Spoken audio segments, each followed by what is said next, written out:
15th question में ये बोल रहे हैं कि हमारे पास 2 लैम्प्स हैं जिसमें एक में 100 वॉट है और एक में 60 वॉट है और दोनों में 220 वोल्ट का पोटेंशियल डिफरेंस पाया जाता है। और ये जो दोनों हैं ये पैरेलल सर्किट के थ्रू बनाए गए हैं। ऑलराइट, हमें पता ये करना है कि अगर इनमें 220 वोल्ट का वोल्टेज सप्लाई हो रहा है तो उनमें करंट कितना पास होगा। ठीक है, तो हम लोग उसको जल्दी से देख लेते हैं। Power of one bulb 100 what, V क्या है 220 वोल्ट।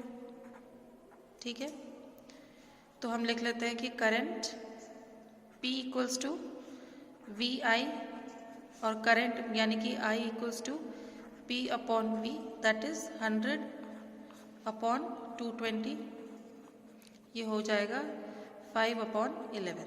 ठीक है, तो हम लिख लेते हैं current drawn bye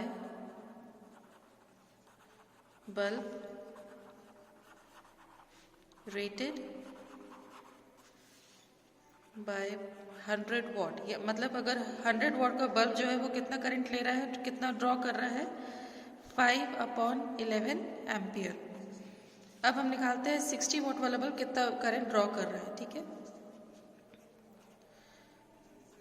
60 volt power है बल्ब की। ठीक है, वोल्ट है। पैरेलल में क्या होता है, पोटेंशियल डिफरेंस सेम होता है और सीरीज में करंट सेम होता है। ठीक है, फॉर्मूला हम डाल देंगे P is equals to V I. इसको हम यहाँ पर I1 कर देते हैं और ये I2 कर देते हैं। I2 equals to P upon V, इसको हम P2 मान लेते हैं। ठीक है, P क्या है 60 वॉट 220 वॉट, ये हो जाएगा 3 upon 11 ampere. That means current drawn bye 60 what bulb या लैम्प जो भी है इज 3 अपॉन 11 एम्पियर। हमको निकालना है, टोटल करंट निकालना है। ठीक है, हमको पैरेलल करना है तो करंट क्या होगा, डिवाइड होगा। ठीक है, तो किस तरह से हम करेंगे पैरेलल में, टोटल करंट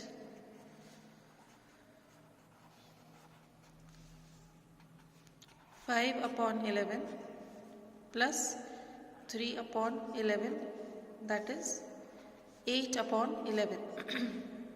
इसको सॉल्व करेंगे तो ये हो जाएगा 0.727 एम्पियर। ठीक है, अब हम 16th का हम देख लेंगे।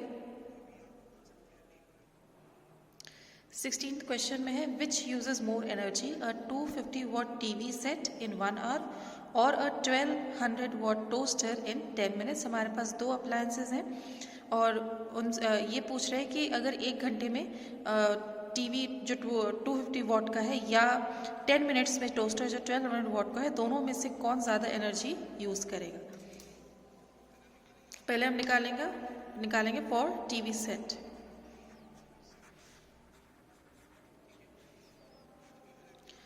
पावर गिवन है 250 watt for TV and time is 1 hour. उसको पहले हम सेकेंड्स में कन्वर्ट करेंगे, that is 3600 second.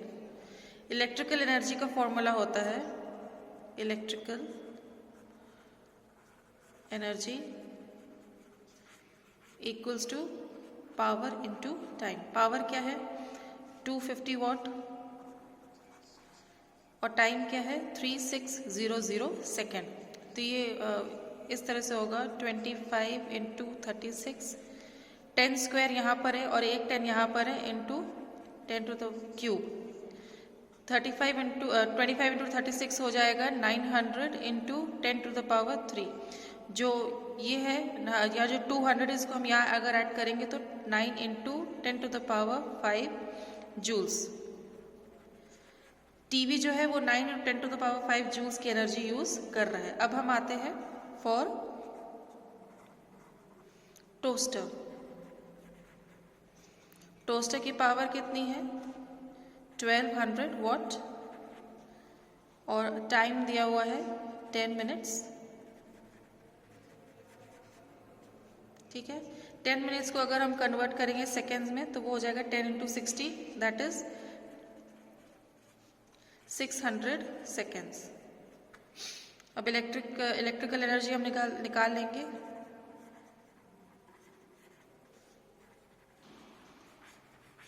P × T, power × time. Power क्या है 1200 वॉट और टाइम क्या है 600। तो 12 × 6 क्या होता है 72। यहाँ पर 100 है, यहाँ भी 100 है, तो 10⁴ हो जाएगा।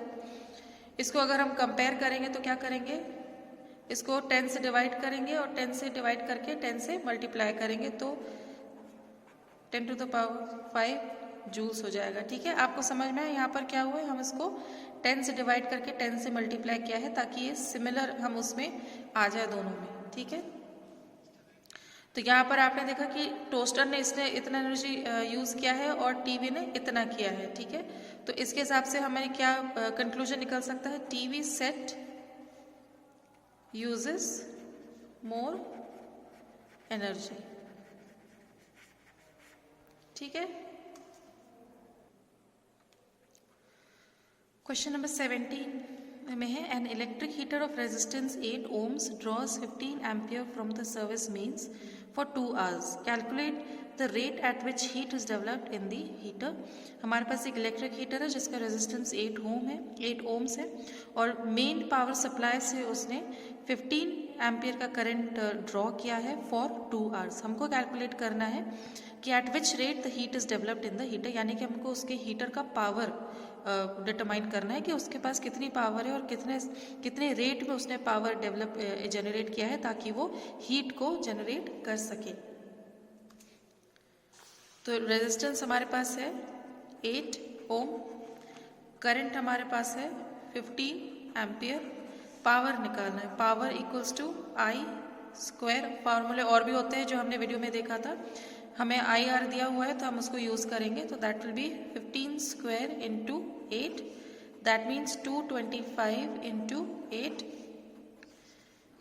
1800 जूल पर सेकेंड। तो ये होगा इसका पावर। तो इस पावर के इस रेट पे वो हीट जनरेट करता है। हम जल्दी सब 18th क्वेश्चन देख लेंगे। इस चैप्टर का 18th क्वेश्चन मैंने ऑलरेडी आपको PDF फॉर्म में भेज दिया है। जो पूरे क्वेश्चंस जो थ्योरेटिकल क्वेश्चंस थे उसको मैंने जो भेजा है उसमें 18th क्वेश्चन भी है, दिस वन। इसमें से A, B, C and E ये चारों जो हैं वो थ्योरेटिकल है जो आप पढ़ सकते हैं और पढ़ के लिख सकते हैं। मैं D वाला बस समझाऊंगी क्योंकि इसमें थोड़ा सा न्यूमेरिकली हम इसको डिराइव करेंगे, उसको आंसर आएंगे, इसलिए मैं उसको पहले आपको समझा देती हूँ। तो D वाला है, how does the resistance of a wire very with its area of cross section. कोई भी वायर है उसका रेजिस्टेंस और क्रॉस सेक्शन के बीच में क्या डिफरेंस है। तो हमने पिछले जो न्यूमेरिकल में देखा था, अगर आपको याद हो तो उसमें एक फॉर्मूला है जिसमें रेजिस्टेंस में रो भी आता है और क्रॉस सेक्शन भी आता है। ठीक है, तो उसका फॉर्मूला क्या होता है जिसमें एरिया इन्वॉल्व होता है, resistance is equals to rho L/A। ठीक है, एरिया ऑफ क्रॉस सेक्शन कहाँ पर है, नीचे है, डिनोमिनेटर में है, तो रेजिस्टेंस क्या होगा, is inversely proportional to area. तो हम लिख लेंगे रेजिस्टेंस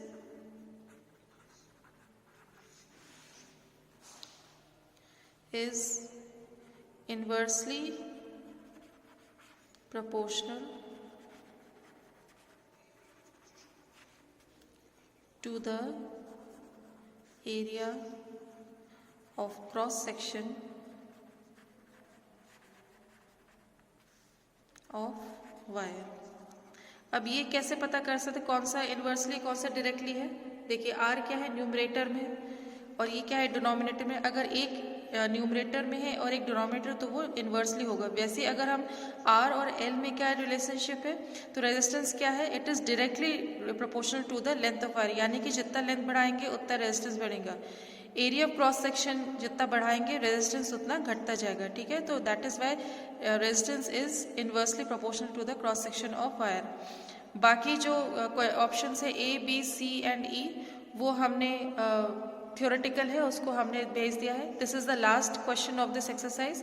अगर आपको कोई भी डिफिकल्टी आ रही, कोई भी कन्फ्यूजन है, then please do ask in the comment section of Google classroom और you can WhatsApp me. Exercise question में आपका एक ऐसा क्वेश्चन है जिसमें आपको ग्राफ प्लॉट करना है, दैट इज क्वेश्चन नंबर 7। यहाँ पर ये दिया हुआ है कि the values of current I flowing in a given resistor for the corresponding values of potential difference V across the resistors are given below। हमें ये टेबल दिया गया है।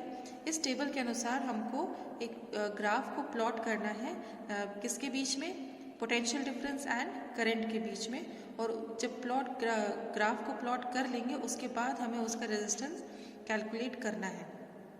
और हमको सबसे पहले हम समझ लें कि करना क्या है। यहाँ पे मान एक रेजिस्टर हमको दिया हुआ है और उसके करंट और उसका पोटेंशियल डिफरेंस भी हमको दिया हुआ है, और उसको हमको ये पता करना है कि इस तरह से ग्राफ प्लॉट करना है कि मान लीजिए अगर हमारे पास 1.6 वोल्ट का पोटेंशियल डिफरेंस है तो 0.5 का करंट हमको वहाँ पर बताना है।